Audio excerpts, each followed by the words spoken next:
Roh Kudus ada di atasnya. Dan kepadanya telah dinyatakan oleh Roh Kudus bahwa ia tidak akan mati sebelum ia melihat Mesias, yaitu dia yang diurapi Tuhan. Ia datang ke bait Allah oleh Roh Kudus. Ketika Yesus anak itu dibawa masuk oleh orang tuanya untuk melakukan kepadanya apa yang ditentukan hukum Taurat, ia menyambut anak itu dan menentangnya sambil memuji Allah, katanya, "Sekarang Tuhan, biarkanlah hambamu ini pergi dalam damai sejahtera sesuai dengan firman-Mu, sebab mataku telah melihat keselamatan yang daripadamu, yang telah Engkau sediakan di hadapan segala bangsa, yaitu terang yang menjadi penyataan bagi bangsa-bangsa lain, dan menjadi kemuliaan bagi umat-Mu Israel." Dan bapa serta ibunya amat heran akan segala apa yang dikatakan tentangnya. Tema kita adalah terang menjadi penyataan bagi bangsa-bangsa lain. Yesus terang segala bangsa. Saya teruskan. Lalu Simeon memberkati mereka dan berkata-kata kepada Maria, ibu anak itu, "Sesungguhnya anak ini ditentukan untuk menjatuhkan atau membangkitkan banyak orang di Israel, dan untuk menjadi suatu tanda yang menimbulkan berbantahan, dan suatu pedang akan menembus jiwamu sendiri, supaya menjadi nyata pikiran hati banyak orang." Saya rasa jarang sekali kalau keramaian Christmas orang akan petik ayat 34 dan 35.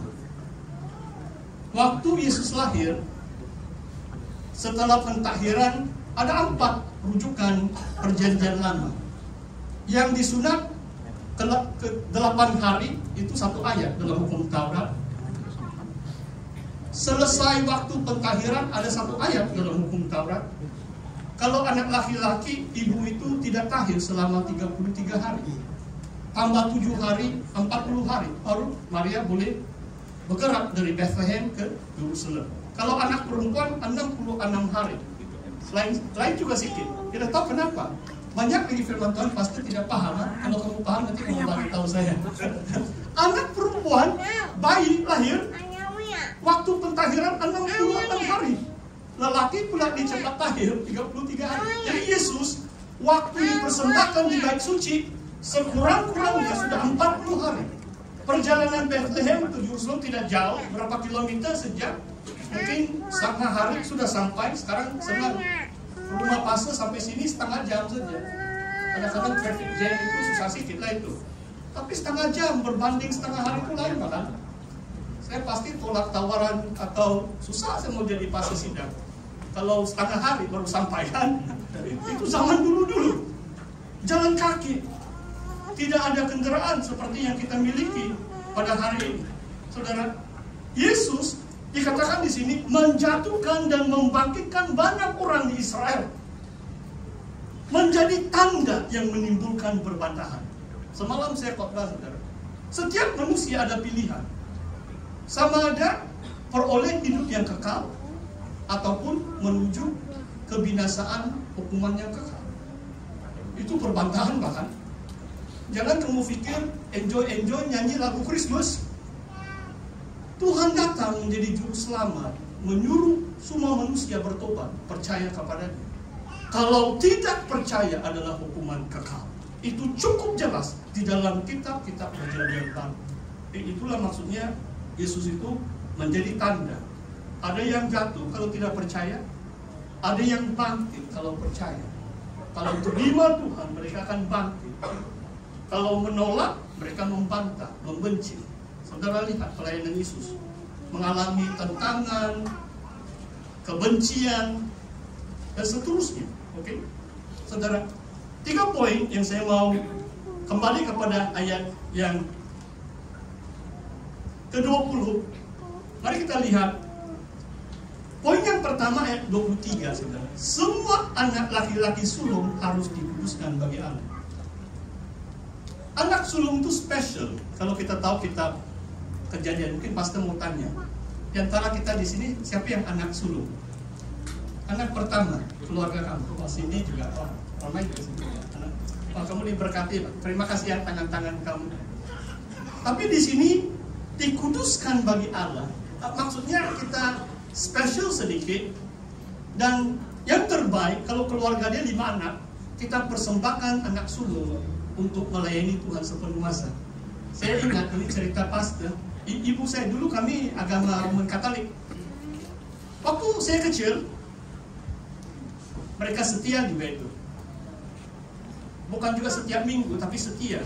Waktu saya masih kecil, saya ingat itu. Keluarga saya akan bawa saya pergi sembahyang. Sekurang-kurangnya Good Friday, Christmas pasti sembahyang di St. Mary's Church. Di atas bukit tuh di Sandakan. Dan saya dengar, waktu kami kecil, saya ada 3 orang adik. Saya anak sulung.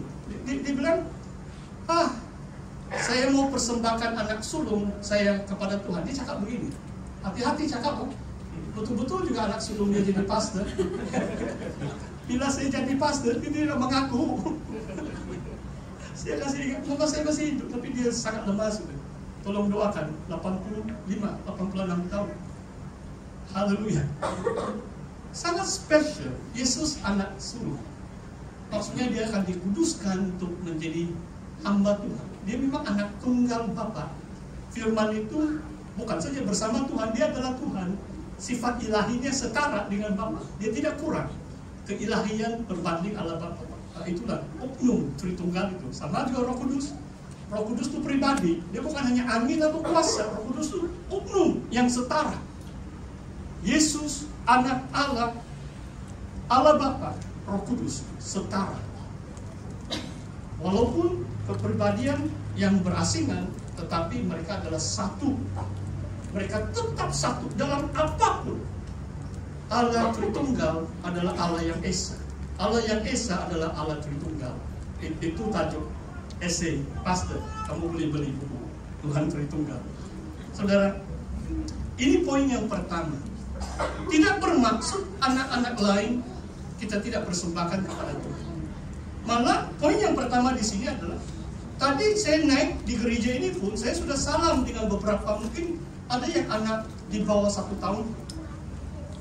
Di antara upacara dalam buku panduan pentadbiran SIB adalah persembahan bayi.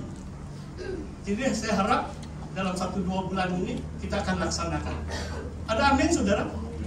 Nah, bagi saya begini, kalau anak kamu mungkin sampai 12 tahun pun boleh didoakan, kalau itu terserah ibu bapak. Tapi yang terbaik adalah seperti Tuhan Yesus. Kena 40 hari, begitulah itu. Kan?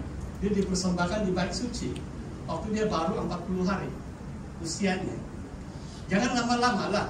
Tapi kalau kamu sudah miss 1, 2 tahun, 3 tahun, waktu saya masih pastor yang muda, 38 tahun, 39 tahun saya jadi pastor di Likas, saya masih lagi berani dukung tuh bayi. Setiap kali saya mendoakan bayi itu, saya dukung dulu. Sekarang saya kurang berani tahu.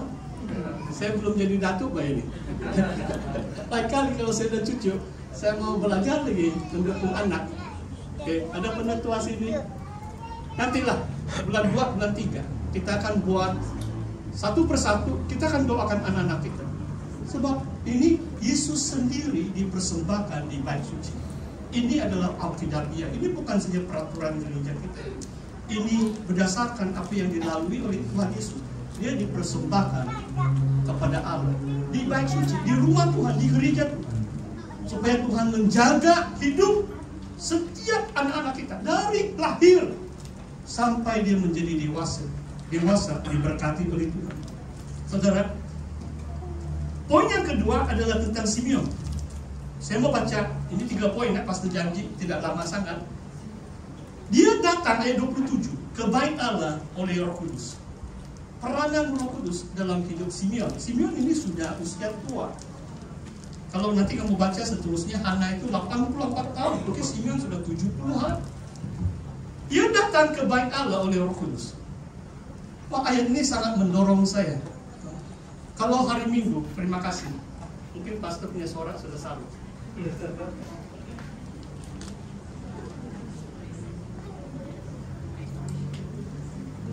jangan terlalu peduli suara pastor. Dengar saya itu firman Tuhan, oke? Begini saudara, datang ke bait Allah oleh Roh Kudus. Maksudnya bila kita datang macam setiap ibadah, itu adalah gerakan Roh Kudus. Saya boleh bersaksi saudara, kecuali kena larang waktu COVID itu, tidak kena vaksin, tidak boleh sembahyang 6 bulan saya kena larang. Wah sedih saya, paling. Sebab tidak pernah saya alami seperti itu. Dari tahun 82 saya mengenal Tuhan, saya ceritakan dalam bab 1 atau kedua buku saya Anak Panah. Saya tidak pernah miss kebaktian hari Minggu, kecuali saya sakit tanah, tidak boleh bangkit dari katil saya. Saya boleh bersaksi saudara, 42,5 tahun sampai hari ini. Bukan karena saya pastor. Waktu saya lahir kembali, saya ada kerinduan untuk rumah Tuhan. Saya suka pergi di gereja. Di Christchurch musim dingin, dia boleh beku, ada frost. Saya jalan kaki 2 jam sampai di gereja. Sebab jam 10, lambat betul ini. Jam 6 pagi saya sudah bangun. Dari jam 7 saya jalan kaki 10 km sampai di gereja di pusat bandar Christchurch. Bukan setiap hari Minggu, tapi banyak kali saya lakukan itu. 9:30 saya sudah sampai di gereja. 3 gereja. Saya jadi pastor pun, saya di antara paling awal ini. Maksudnya, karena di Indah Permai pernah saya berkongsi, saya adalah penunggu. Kamu tahu penunggu? Tapi istilah dia hati-hati kamu pakai. Lain itu kalau di hutan. Jangan jadi penunggu di hutan. Nanti kamu nampak yang lain-lain. Penunggu di rumah Tuhan itu yang terbaik saudara. Kita awal datang, kita menanti-nantikan Tuhan. Tuhan itu Raja. Kamu dijemput pergi istana negara atau ketua menteri, perdana menteri. Ya, kalau dia bilang appointment jam 10 pagi, tidaklah kau sampai sana 9:59. Pasti setengah jam. Kalau jumpa agung di 1 jam sebelum appointment kamu. Kalau Simeon datang ke bait Allah oleh Roh Kudus, supaya Roh Kudus yang menggerakkan kita, menyiapkan hati kita untuk datang beribadah, menyembah Tuhan. Dan sekarang dengan kecanggihan teknologi, ya, sangat baik kalau online streaming. Saya sokong 100%. Tapi kalau kamu sehat, jangan bermalas-malasan di rumah, tengok online saja. Datang di gereja. Apa nama gereja kita? Sidang Injil Borneo. Apa arti itu sidang? Bukan duduk di rumah. Arti sidang congregation, assembly, bersidang, berkumpul.